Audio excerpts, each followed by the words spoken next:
The metallic scent of blood hit Imani before she even saw him. A dark shadow slumped against a rusted dumpster, the rhythmic, wet sound of life escaping through a ruined throat. The breathing was labored and rattling, cutting through the 11:30 p.m. silence of the alleyway like a serrated blade. Imani Brooks stopped mid-step, her worn sneakers squeaking against the damp pavement as she pulled out one earbud, the upbeat rhythm of her music dying instantly.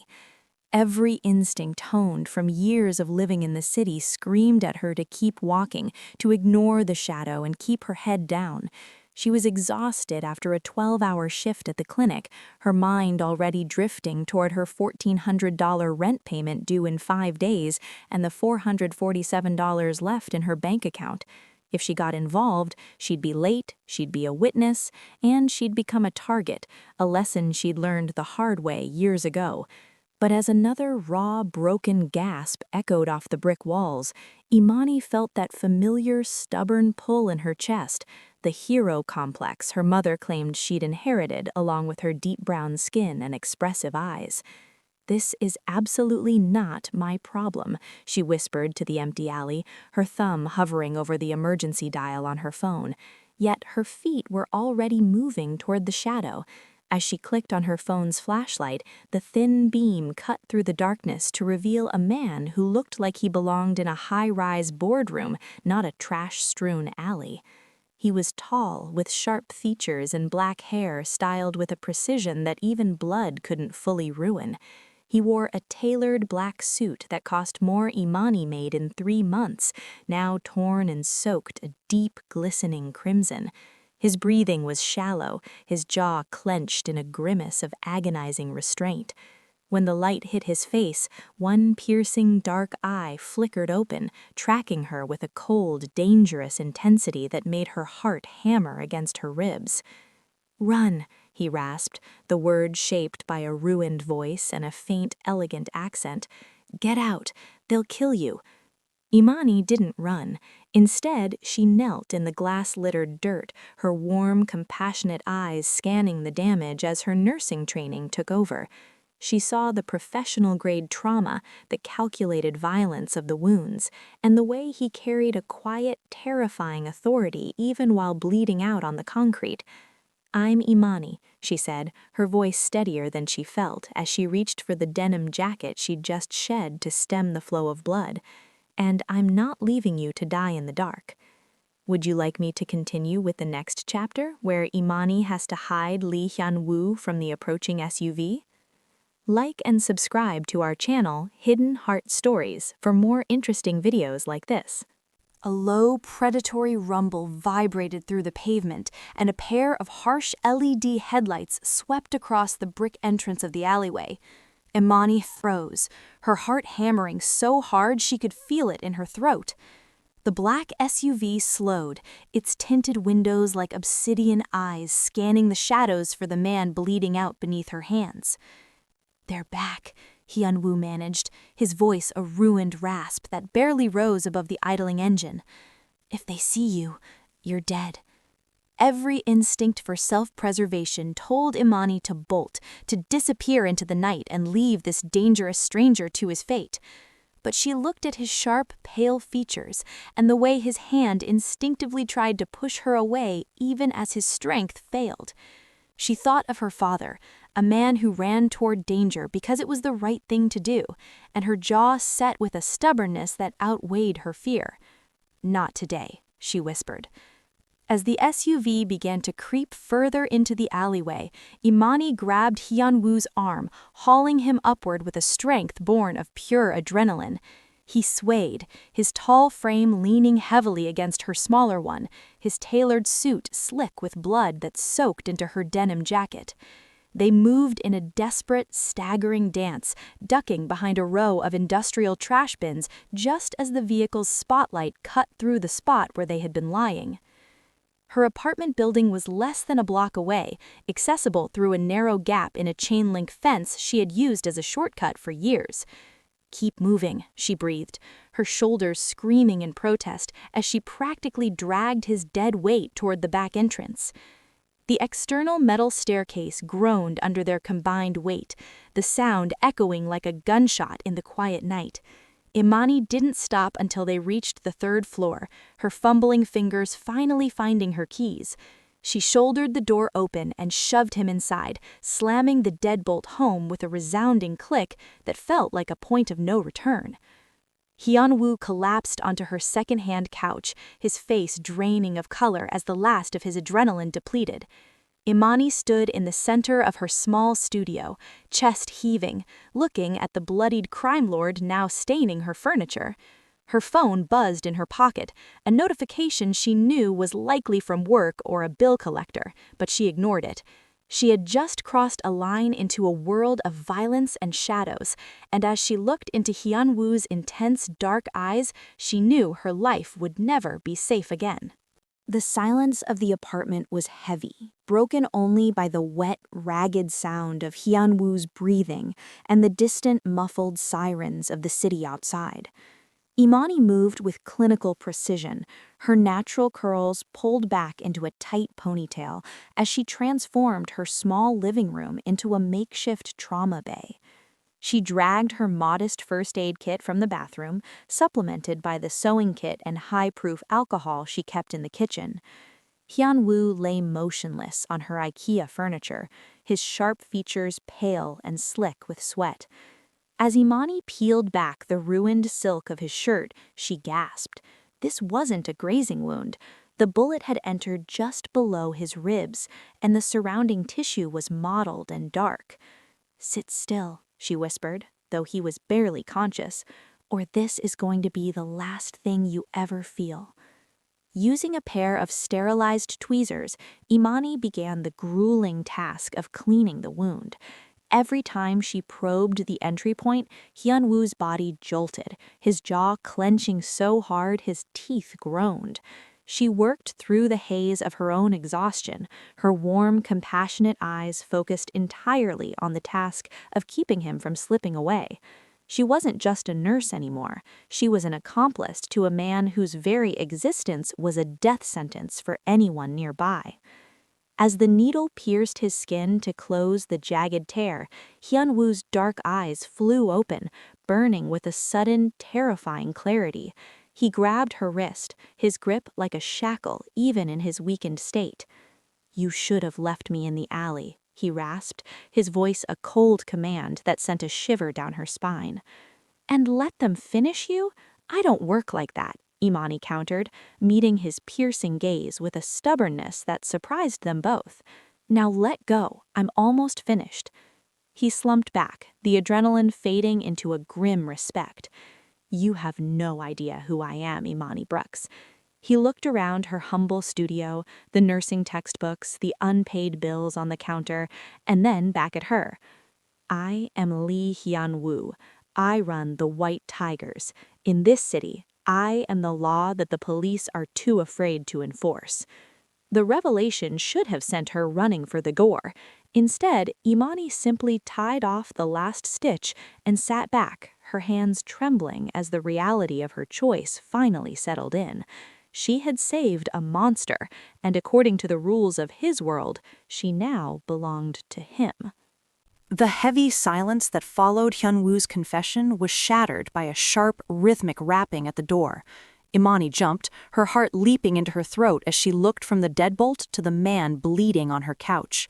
Hyun-Woo's hand instinctively went to the waistband of his trousers, searching for a weapon that wasn't there, his eyes narrowing into slits of lethal intent.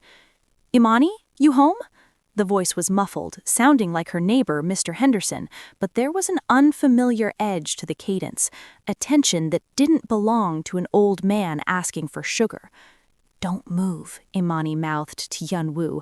She wiped the blood from her hands onto a kitchen towel and smoothed her denim jacket, trying to steady her breathing.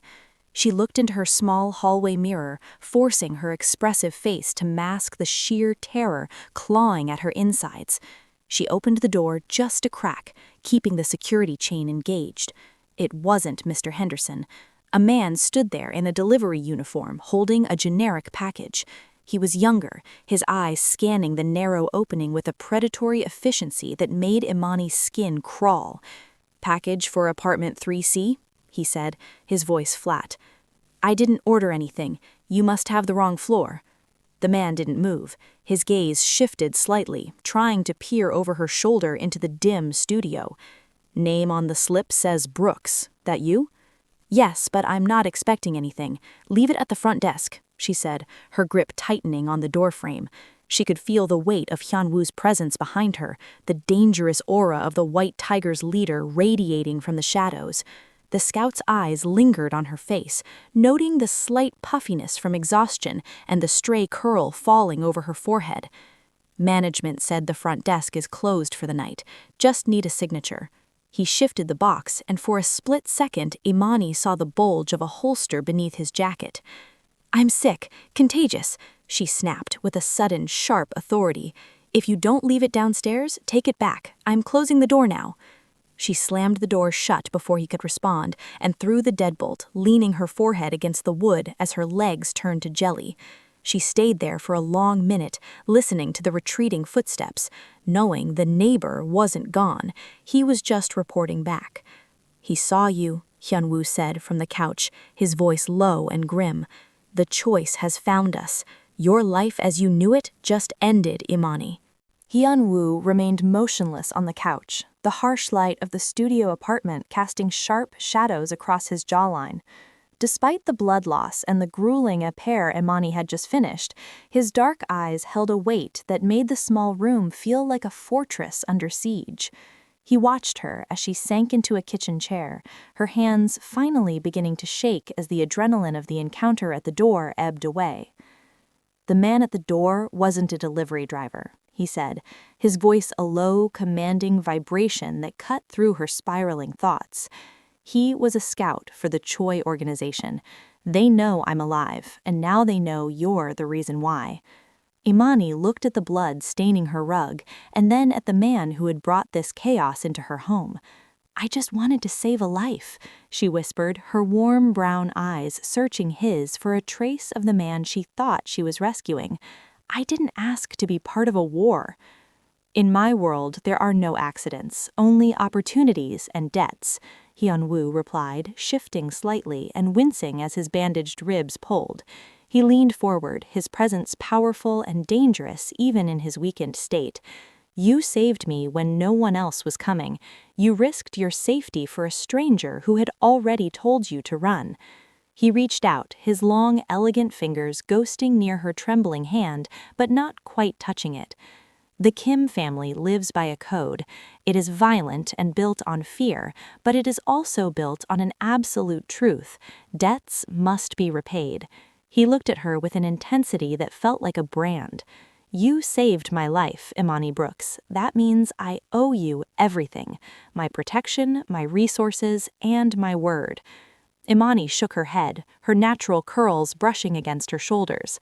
I don't want your money or your protection. I just want my life back. That life is gone, he said with a chilling, honest finality. The moment you locked that door, you became a liability to my enemies and an asset to me. I don't forget a debt, and I don't let what belongs to me be destroyed. The weight of his words settled over her like a shroud.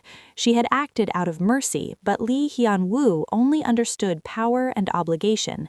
As the distant sound of a car idling in the street reached her ears, she realized that the hero complex she had cherished was the very thing that had tethered her soul to the most feared man in the city. Morning light filtered through the blinds of the studio, illuminating the dust motes and the dark, dried stains on the hardwood. Imani sat on the floor, her back against the kitchen cabinets, clutching her phone as if it were a lifeline. It buzzed with a sharp, insistent vibration that felt like a final blow. It was her supervisor at the clinic. Imani, don't even start with the excuses, the voice on the other end snapped, devoid of the warmth they usually shared. You missed the night shift without a word, and now you're an hour late for the morning rotation. We're short-staffed and drowning. I've given you too many chances because of your emergencies. You're done. Don't bother coming in. The line went dead. Imani stared at the blank screen, feeling a cold, hollow numbness settle in her chest. She had just lost her source of income, her career, and the only bridge she had left to her normal life. In 5 days, rent would be due, and without a job, the studio that felt like a sanctuary would become just another place she couldn't afford. "You're quiet," Hyun-Woo said from the couch. He was sitting up now, his face still pale but his eyes tracking her every movement with predatory focus. "I'm fired," she whispered, her voice cracking. "I lost everything because I couldn't walk away from you." "You lost a life that was already a cage," Hyun-Woo replied, his tone devoid of pity. He gestured toward the window where a black SUV had been idling at the curb for the last 20 minutes. "My people are tracking the scouts who came to your door. The Choi organization isn't coming to talk, they're coming to erase the evidence. That means you." Imani walked at her natural curls in the hallway mirror, then at the small bag she had started to pack in a daze. She realized with a jolt of terror that the normal she was mourning was already a ghost. The neighborhood that used to feel like home now felt like a trap, and the man on her sofa was the only one who knew the way out. "Pack the essentials," Hyun-Woo commanded, his voice regaining that hard, imperial edge. "We leave in 5 minutes. If we stay, we die. It's that simple." Imani grabbed her laptop and her father's old denim jacket, realizing that the hero complex that had led her to save him had officially burned her old life to the ground. She wasn't a nurse anymore. She was a fugitive. The descent down the back stairs was a blur of shadows and the metallic clink of a chain-link fence being pushed aside. Imani gripped the handle of her duffel bag until her knuckles turned white, her eyes darting toward every dark corner of the alley as she helped a swaying Hyun-Woo into the back of a black SUV with windows so dark they felt like a wall. As the vehicle pulled away from the curb of her old life, she watched her apartment building shrink in the rearview mirror, knowing she was leaving behind more than just a studio. She was leaving behind the only version of herself she understood. The transition to Wilshire happened in a clinical, terrifying silence. They arrived at a high-rise that breathed wealth, a place of marble floors and silent security cameras that watched her with unblinking glass eyes. When the elevator doors opened to the penthouse, the sheer opulence felt like a physical weight. Hardwood floors gleamed under recessed lighting, and floor-to-ceiling windows offered a glittering, panoramic view of a Los Angeles that didn't know Imani Brooks existed. "Make yourself comfortable," a man named DeYoung said, his voice as sharp and polished as his suit. He was Hyun-Woo's second-in-command, and the way he assessed Imani made her feel like a specimen under a microscope, a strange variable in a dangerous equation. "The kitchen is fully stocked. There is high-speed internet, television, and anything else you might require." "So, I'm a prisoner," Imani said, her voice echoing in the vast, cold space. She stood in the center of the living room, her denim jacket and natural curls looking wildly out of place against the modern minimalist furniture. "You are a guest, Miss Brooks, an honored one," DeYoung corrected, though his tone held the finality of a gavel. "But for your safety, you are not to leave this floor.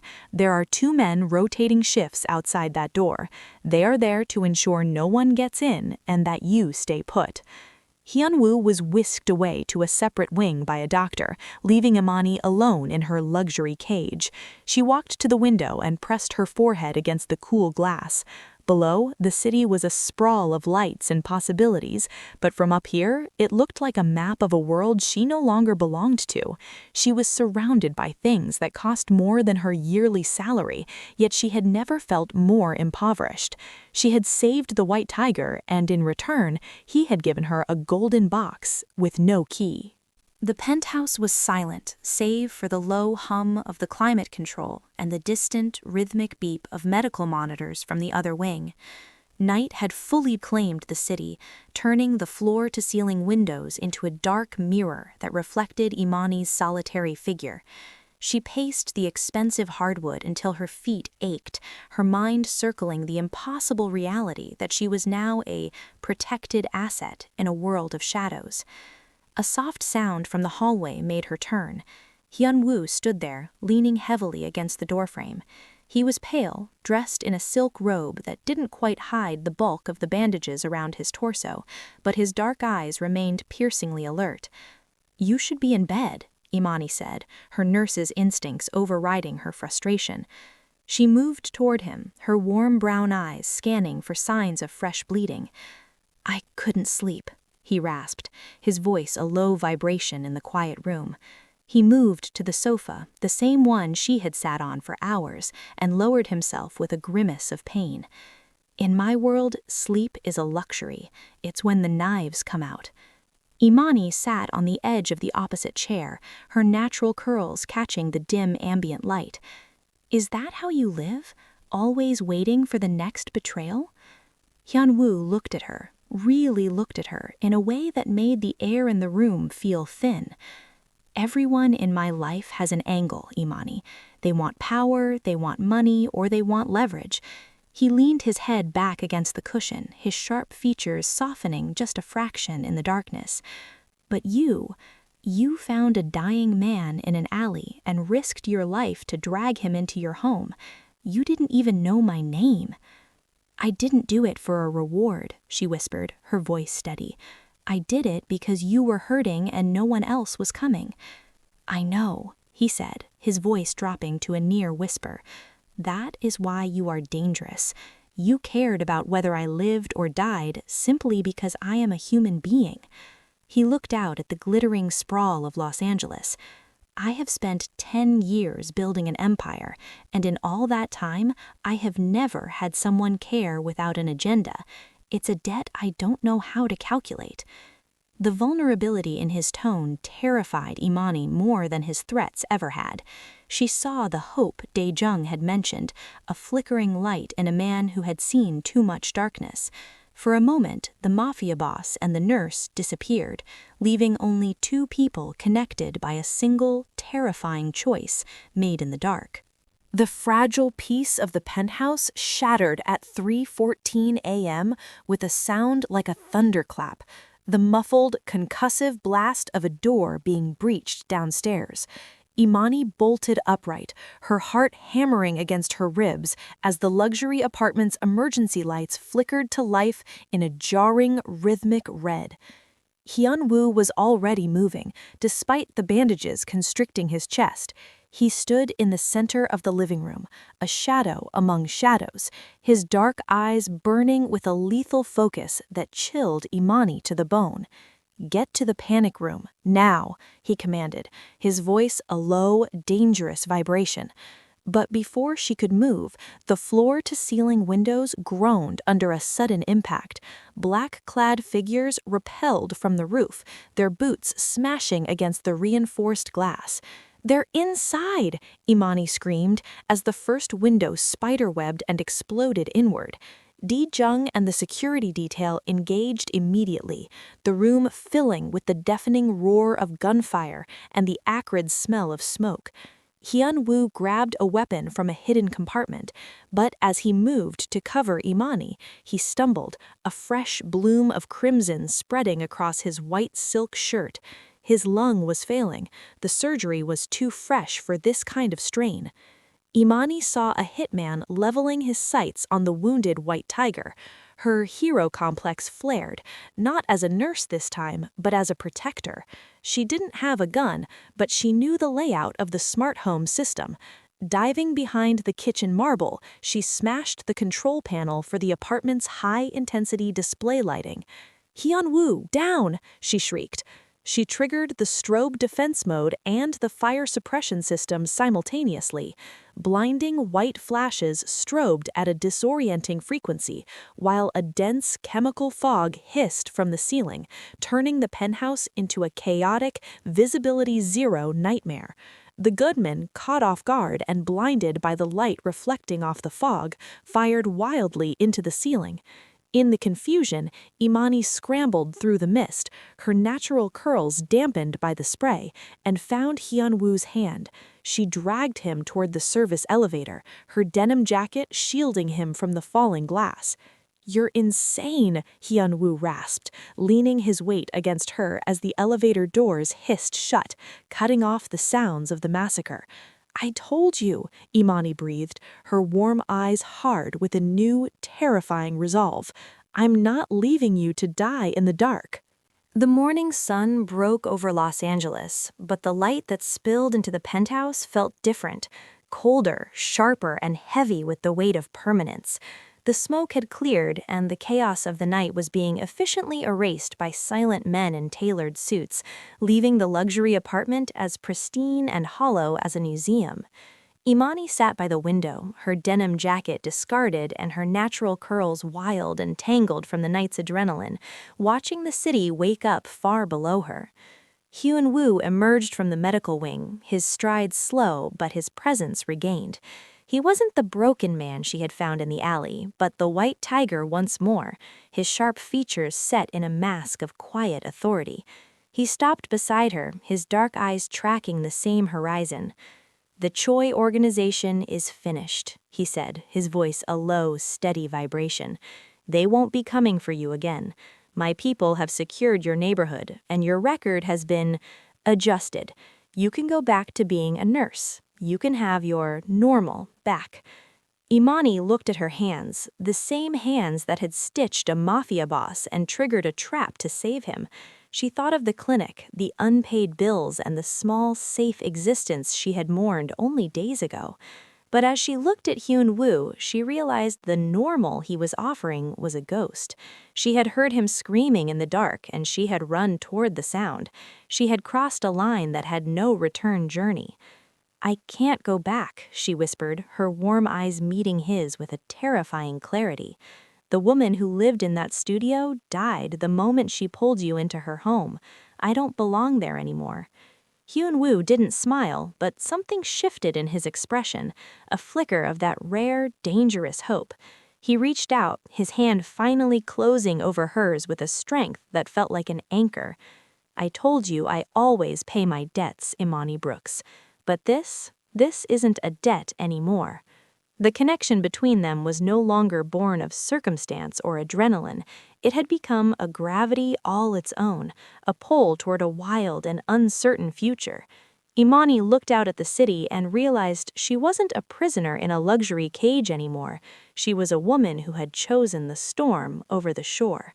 The black nurse and the Korean mafia boss stood together in the light of a new day, two impossible people from incompatible worlds who had found something real in the dark. Subscribe now so you never miss a single dark, addictive episode. Like this video if you're drawn to men who rule empires in the shadows but fall hard for one woman. Comment below, would you have opened the door or walked away?